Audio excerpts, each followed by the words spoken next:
Doctor Bhimrao Ambedkar. Doctor Ambedkar का असल नाम भीमराव सकपाल था। क्या था? भीमराव सकपाल। वो 14 अप्रैल 1891 को मध्य प्रदेश के कस्बे महू में पैदा हुए। कहाँ पैदा हुए? कस्बे महू के अंदर, महू में पैदा हुए हैं। इनका ताल्लुक महाराष्ट्र के महार खानदान से था। तो इनका ताल्लुक किस खानदान से था? महाराष्ट्र के महार खानदान से। इनसे जुड़े हुए कई सवाल आते हैं। हमने जो अंडरलाइन किया हुआ है नीचे ये भीमराव सकपाल, ये कई बार क्वेश्चन आता है, सवाल आता है हमारा कि भीमराव अम्बेडकर का असल नाम क्या था। ये हमारे अभी जो 10वीं बोर्ड है इसका अहम सवाल है जो परीक्षा में आ सकता है। इनकी पैदाइश कहाँ हुई थी? कस्बे महू में। महार खानदान से इनका ताल्लुक था। सवाल बन सकता है कि भीमराव अम्बेडकर का ताल्लुक किस खानदान से था? तो महार खानदान से इनका ताल्लुक था। इस ज़माने में छूत छात की वबा आम थी। छूत छात की वबा यानी छुआछूत की बीमारी, वबा बोलते हैं बीमारी को। तो छुआछूत की उस टाइम पर बीमारी थी। डॉक्टर अंबेडकर को बचपन से ही इस किस्म के भेदभाव और नाइंसाफ़ी का सामना करना पड़ा था। क्यों करना पड़ा था? क्योंकि ये महार खानदान से ताल्लुक़ रखते थे जो कि निची जाति में आता था। तो इनके साथ बचपन से ही भेदभाव और नाइंसाफ़ी हुई। एक दफ़ा वो स्कूल जा रहे थे कि बहुत ज़ोर की बारिश शुरू हो गई। वो एक मकान की दीवार के सहारे खड़े होना चाहते थे। मकान की मालिका ने उन्हें डांटना और वहाँ से चले जाने पर मजबूर कर दिया। अब एक बार क्या हुआ, जब भीमराव अम्बेडकर स्कूल जा रहे थे, तेज़ बारिश होने लगी। तेज़ बारिश होने लगी तो पास ही में एक मकान था, तो उस मकान की दीवार के नज़दीक खड़े हो गए। जब दीवार के सहारे खड़े हुए तो वहाँ के मकान मालिका ने यानी मकान मालिकिन ने इनको वहाँ से जाने के लिए कह दिया। तो इस तरीके से उस वक्त छूत छात हुआ करती थी। वो नहीं चाहती थी कि छोटी जाति का कोई फ़र्द उसके मकान की दीवार के पास खड़ा रहे। वो जो मकान मालिकिन थी वो थी ऊंची जाति की और ये थे नीची जाति की। तो वो नहीं चाहती थी कि कोई नीची जाति का या छोटी जाति का शख्स मेरे मकान की दीवार के पास खड़ा रहे।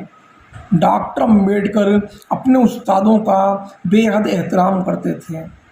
सतारा के एक स्कूल में अम्बेडकर नामी एक उस्ताद थे। कहाँ पर? सतारा के स्कूल में।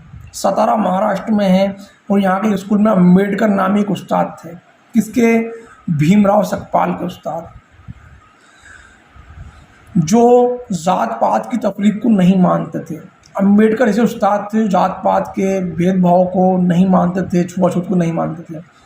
वो सबके साथ बराबरी का सलूक करते थे। कौन? अम्बेडकर, जो कि उस्ताद थे किसके? भीमराव सकपाल के। वो भीमराव को बहुत चाहते थे। उस्ताद और शागिर्द का ये रिश्ता ऐसा मजबूत हुआ कि आगे चलकर वो भीमराव सकपाल से भीमराव अम्बेडकर बन गए। तो इन्होंने अपना नाम भीमराव सकपाल से भीमराव अम्बेडकर कर लिया। इन्होंने अपने नाम के पीछे अपने उस्ताद का नाम लगा लिया क्योंकि अपने उस्ताद का बहुत ही बेहद इज्जत व एहतराम किया करते थे। तालीम हासिल करने के लिए अम्बेडकर को कई रुकावटों का सामना करना पड़ा, मगर उनके दिल में इल्म हासिल करने का शौक़ और मेहनत का जज्बा था।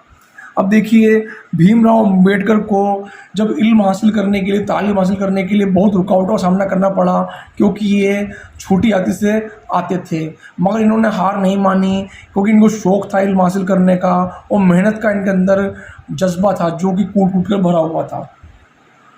आखिरकार आला तालीम के लिए उन्हें इंग्लिस्तान जाने का मौका मिल गया।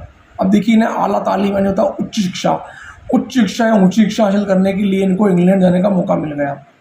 इंग्लिस्तान से वापसी के बाद डॉक्टर अम्बेडकर ने अपने मुल्क से छूत छात और जात पात की तफरीक मिटाने के लिए कोशिशें शुरू कर दी। अब देखिए, भीमराव अम्बेडकर जो हैं इन्होंने आला तालीम हासिल करने के बाद ये वापस हिंदुस्तान आ गए, इंग्लिस्तान से, इंग्लैंड से। तो यहाँ आने के बाद इन्होंने छूत छात और जाति पाति के भेदभाव को मिटाने के लिए कोशिश शुरू कर दी।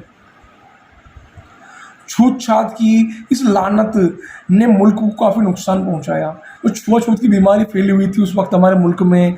तो इस छुआछूत की बीमारी ने, छूत छात ने मुल्क को बहुत नुकसान पहुंचाया क्योंकि इस छुआछूत की बीमारी की वजह से कई अच्छे लोग जो कि नीची जाति से ताल्लुक़ रखते थे वो पढ़ नहीं पाए, वो इल्म हासिल नहीं कर पाए, तालीम हासिल नहीं कर पाए। तो इस वजह से क्या हुआ, मुल्क को काफ़ी नुकसान पहुंचा और मुल्क दो हिस्सों में तकसीम हो गया, ऊंची जाति और नीची जाति में।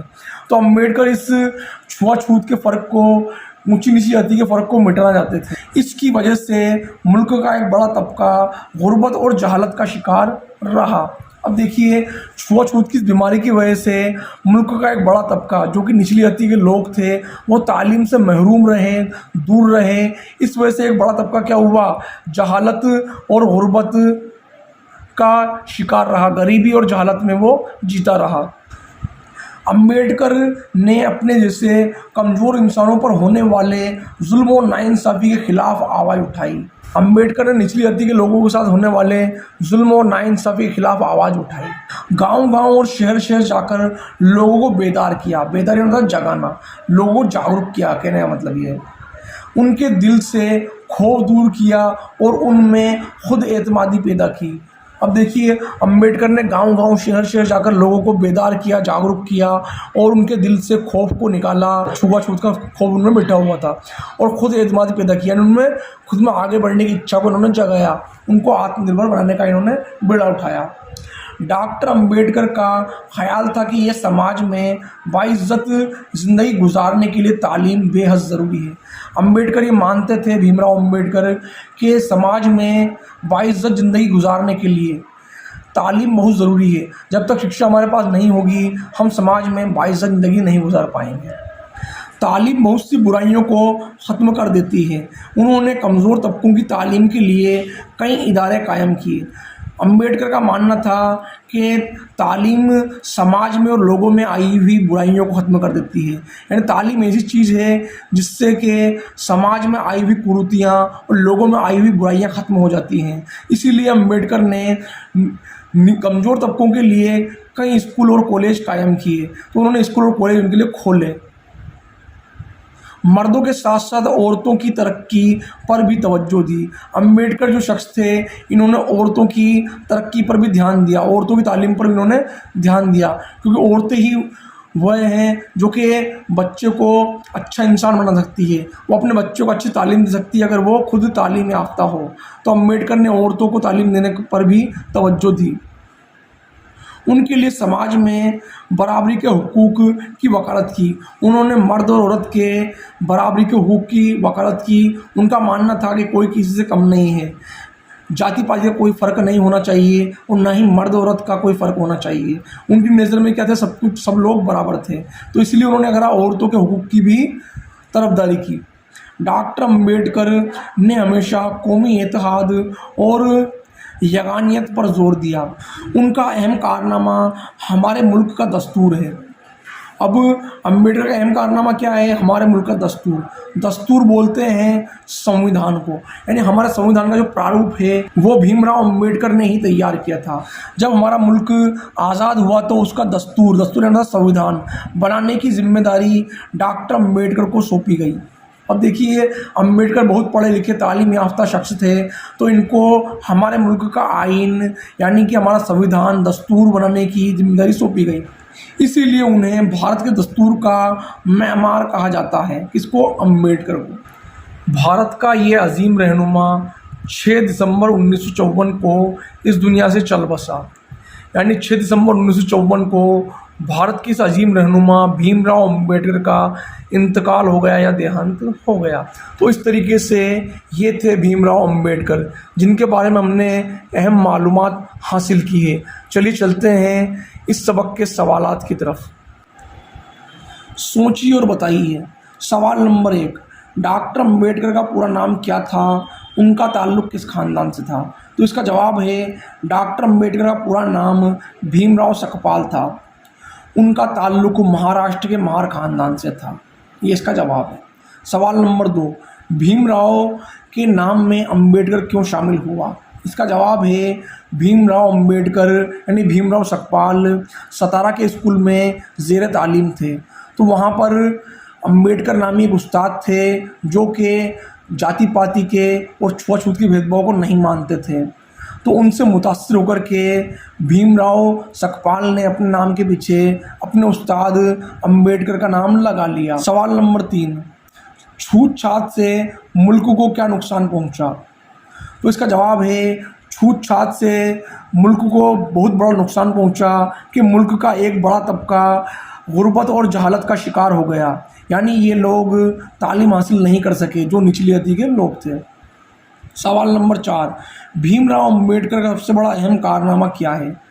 तो इसका जवाब है भीमराव अम्बेडकर का सबसे बड़ा और अहम कारनामा मुल्क का दस्तूर बनाना है। क्योंकि जब हमारा मुल्क आज़ाद हुआ तो उस वक्त दस्तूर बनाने की जिम्मेदारी भीमराव अम्बेडकर को सौंपी गई, इसलिए उन्हें भारत का दस्तूर का मेहमान कहा जाता है। डॉक्टर अम्बेडकर का यह सबसे अहम कारनामा है। क़वाइद, बेजान चीज़ों में भी मुज़क्कर मुअन्नस का फ़र्क पाया जाता है। जैसे दरवाज़ा खुला है, खिड़की खुली हुई है, दीवार ऊंची है, मकान बड़ा है, इनमें दरवाज़ा मकान मुज़क्कर हैं, यानी मुज़क्कर तौर पर इस्तेमाल हुए हैं। अब देखिए यहाँ पर दरवाज़ा खुला है, जैसे हमने इसे जुमले में इस्तेमाल किया है। यहाँ आया खुला, यानी क्या है? मुज़क्कर है। खिड़की खुली, खुली यानी क्या है? ये मुअन्नस है। दीवार ऊंची, ऊंची यानी क्या है? दीवार मुअन्नस है। मकान बड़ा, तो मकान क्या है? यहाँ मुज़क्कर है। तो इस तरीके से बेजान चीज़ों में मुज़क्कर मुअन्नस ढूंढने के लिए, मुज़क्कर मुअन्नस को पता लगाने के लिए हमें इनको जुमलों में इस्तेमाल करना पड़ता है। जुमलों में इस्तेमाल करके हम बेजान चीज़ों में भी मुज़क्कर मुअन्नस का पता लगा सकते हैं। इनमें दरवाज़ा, मकान मुज़क्कर तौर पर और खिड़की और दीवार मुअन्नस तौर पर इस्तेमाल हुए हैं। नीचे दिए हुए लफ्ज़ों में मुज़क्कर मुअन्नस छांट कर लिखिए। अब देखिए हमें यहाँ कुछ बेजान चीज़ें दी हुई है, इनमें हमें क्या करना है? मुज़क्कर मुअन्नस छांटना है। तो हम मुज़क्कर मुअन्नस छांटने के लिए इन लफ्ज़ों को जुमलों में इस्तेमाल करेंगे। जैसे मुसीबत आ गई, तो आ गई, गई यानी क्या हुआ? मुसीबत क्या है? मुअन्नस है। रास्ता वहाँ जाता है, तो वहाँ जाता है यानी रास्ता क्या है? मुज़क्कर है। मैंने तालीम पाई या हासिल की यानी तालीम क्या है? मुअन्नस है। मेरे रास्ते में रुकावट आई यानी रुकावट क्या है? मुअन्नस है। मेहनत, मैंने बहुत मेहनत की यानी मेहनत क्या है? यहाँ पर मुअन्नस है। मौका, मुझे मौका मिल गया, तो मिल गया यानी मौका क्या है? मुज़क्कर है। जहालत, तालीम के बिना इंसान में जहालत होती है, तो जहालत क्या है? जहालत भी यहाँ मुअन्नस है, हमने इसको जुमले में इस्तेमाल किया है। अगला हमारा रहा है जुल्म। अम्बेडकर पर बहुत जुल्म हुआ यानी जुल्म क्या है? जुल्म यहाँ पर मुज़क्कर है। खौफ, लोग खौफ में आ गए, तो खौफ क्या है? यहाँ पर खौफ मुज़क्कर है जुमले में इस्तेमाल करने पर। कौम, जिससे वह कौम बहुत पुरानी है, तो पुरानी है यानी कौम भी क्या है? यहाँ पर मुअन्नस है, मुअन्नस तौर पर इस्तेमाल हुआ है। तो इस तरीके से इन लफ्ज़ों में मुसीबत मुअन्नस है, रास्ता मुज़क्कर है, तालीम मुअन्नस है, रुकावट मुअन्नस है, मेहनत मुअन्नस है। मौका मुज़क्कर है, जहालत मुअन्नस है, जुल्म मुज़क्कर है, खौफ भी मुज़क्कर है और कौम यहाँ पर मुअन्नस है। तो इस तरीके से हम इन लफ्ज़ों को जुमलों में इस्तेमाल करते हुए इन लफ्ज़ों में मुज़क्कर मुअन्नस का बआसानी पता लगा सकते हैं कि कौन मुज़क्कर है और कौन मुअन्नस है। बाकी जानदार चीज़ों में हम वैसे ही पहचान लेते हैं, जो नर होता है वो मुज़क्कर होता है, जो मादा होती है वो मुअन्नस होती है। खाली जगहों को मुनासिब लफ्ज़ों से भरिए। अब देखिए हम भरते हैं यहाँ पर। अम्बेडकर का असल नाम भीमराव सकपाल था, तो रिक्त स्थान में क्या आएगा? भीमराव सकपाल।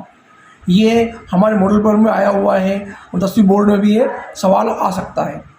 तालीम हासिल करने के लिए अम्बेडकर को कहीं यहाँ पर क्या आएगा? रुकावटों का सामना करना पड़ा, तो खाली स्थान में क्या आएगा? यहाँ पर खाली जगह पर रुकावटों। तीसरा हमारा आ रहा है छूत-छात की, यहाँ क्या आएगा? लानत ने मुल्क को काफ़ी नुकसान पहुँचाया, तो यहाँ पर खाली जगह में आएगा लानत। समाज में बाइज्जत ज़िंदगी गुजारने के लिए तालीम बेहद ज़रूरी है, तो खाली जगह पर आएगा तालीम। तो इस तरीके से दोस्तों ये थे हमारे सवाल जवाब जो हमने किए हैं। तो इसी तरह की नॉलेज हासिल करने के लिए हमारी वीडियो देखते रहिए। तो दोस्तों चलिए चलते हैं और मिलते हैं नए वीडियो में नई नॉलेज के साथ।